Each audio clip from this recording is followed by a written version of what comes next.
I loved Jinu's character and arc in K-pop Demon Hunters. And when I was working on my Rumi video, I was thinking about Jinu's arc, and I remember this article I had read a few years ago about two different types of redemption arcs. I've linked it in the description. It's by the novel Smithy, and it did a really great job of breaking down those two arcs. So, one of the arcs is a slow growth arc. So think Zuko from Avatar: The Last Airbender. Like Zuko is mentioned in almost all of the articles or videos about redemption arcs because his is just so amazingly well done. And for me, Genu's is like right up there with Zuko's in terms of how well it was done. And I believe Genu's fits the other type of arc in that article. And that arc is called the Breaking Point arc. And so the Breaking Point arc has 5 different elements to it. And you actually see those in Jinu's story. So the elements of that arc are a weak point that prevents the character from being truly evil,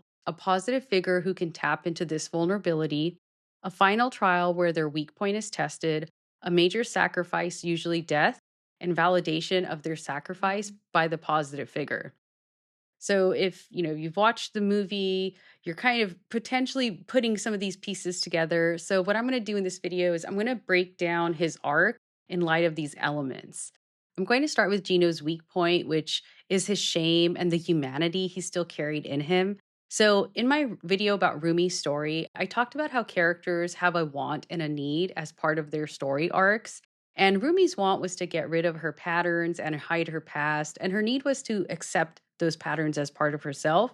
For Jinu, his want was to remove his memories and hide from his past, but his need was actually to transform the shame that he carried in him into remorse. And he needed to face what he had done and act to make up for it. So the original shame that Jinu actually had wasn't what he had done to his mother and sister. It was poverty and believing that he wasn't good enough. And that was the shame that Gima used to get into Jinu's head. And that led to Jinu making the first deal with Gima. And the deal he made was to get himself a place in the palace while he left his mother and sister behind. And it was that betrayal and failing them that gave him his greatest shame, which Gima then used to control him afterwards. Now, 400 years later, Jinu's making this other deal with Gima, and Jinu proposed that he and 4 other demons would go to Earth as the boy band, the Saja Boys, and they would steal, Huntrix's fans because they needed them in order to build the Hunmoon, which is the shield that kept Gima out of Earth. In return, Jinu asked Gima to stop the voices and memories of Jinu's mother and sister in his head so that he could forget his shame. Gima used those to constantly remind Jinu of his shame and what he is. So it was really his shame and his humanity that became the ability for him to actually have redemption. So the next element is the positive figure who can tap into this vulnerability. And for Jinu, that is, of course, Rumi.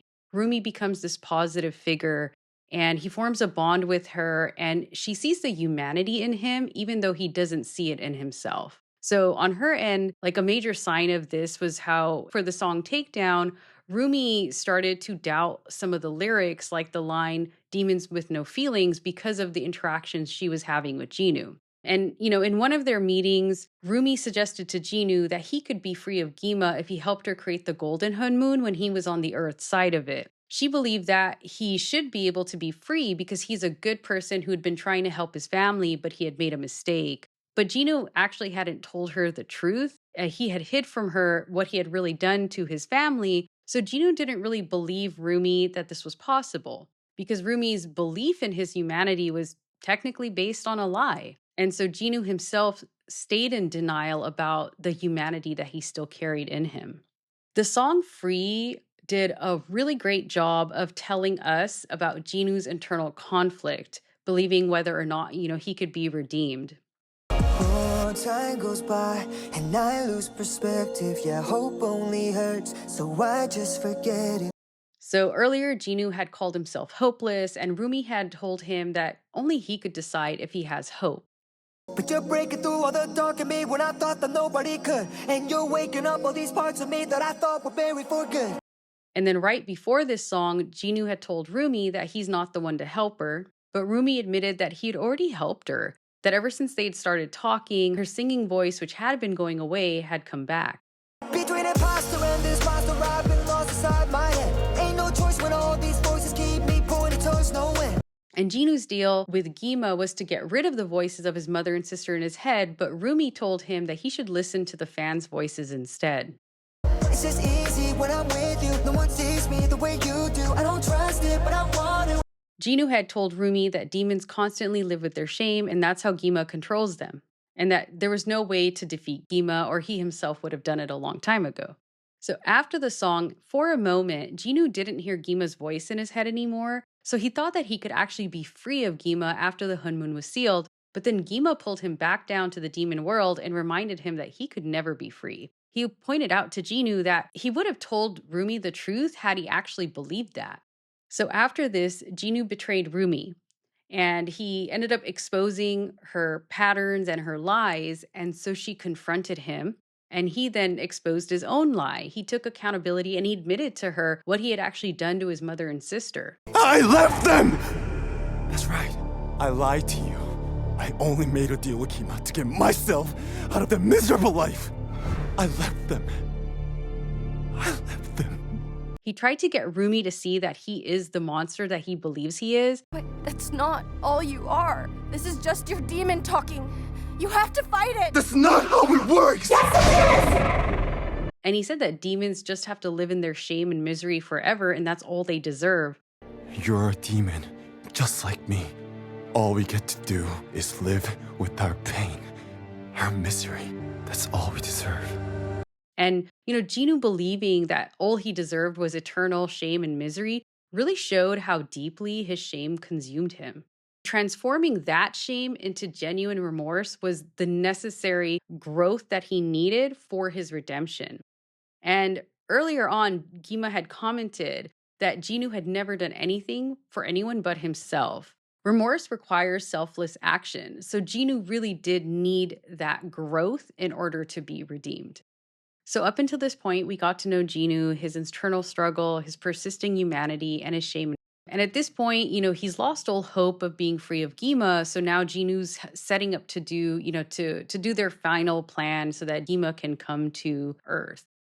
And I think the song Your Idol is a very interesting inversion of the song Soda Pop, which was part of Jinu's introduction. Soda Pop is bright and it's sweet and catchy, and it hides their actual intentions while also revealing them. And it kind of represents how Jinu had started out, right? He had a spark in him and he was faking his appearance as human. He seemed really sweet and he teased evil, but he was, devious in the background and scheming.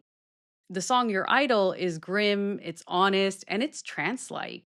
Jinu no longer had a spark, and he wasn't hiding his demon appearance anymore, and their intentions are very clear in the lyrics. Kind of like how, Jinu's truth now was kind of out in the open as well after his confession with Rumi. He kind of had nothing to hide now. In his mind, he had nothing left to lose. And then this setup takes us into the final three elements of his redemption arc. So these three elements come pretty quickly now, and Jinu is able to complete his redemption. The final trial where his weak point is tested, the major sacrifice that he makes, and that his positive figure validates his sacrifice. And all three of these elements occur during the song This Is What It Sounds Like. The stars are part of me, darkness and harmony. My voice without the lies, this is what it sounds like. So Jinu saw that Rumi had now fully accepted her patterns as part of herself, and she was no longer trying to get rid of them or hide them. She had accepted the source of her shame and was no longer shameful. In the song Free, they had sung, We can't fix it if we never face it. Let the past be the past till it's weightless. Rumi had faced her past and accepted it. Now it was Jinu's turn. Gima tried to kill Rumi, and Jinu acted and apologized for everything he'd done.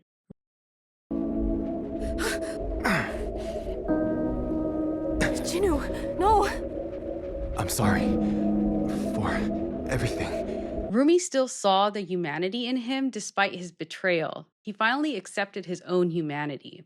She had looked to him for hope earlier on because she believed he was the one who would help her, but she ended up giving him the hope he needed to be free. No, I wanted to set you free. You did. You gave me my soul back. He made his final sacrifice, and she validated it by accepting it. And now, I give it to you. with this, Jinu's redemption was complete, and Rumi was able to defeat Gima because of Jinu's sacrifice. So as you can see, his arc actually does have the 5 elements of the Breaking Point arc, and that was why I was really excited to see how it mapped very cleanly right onto that blueprint.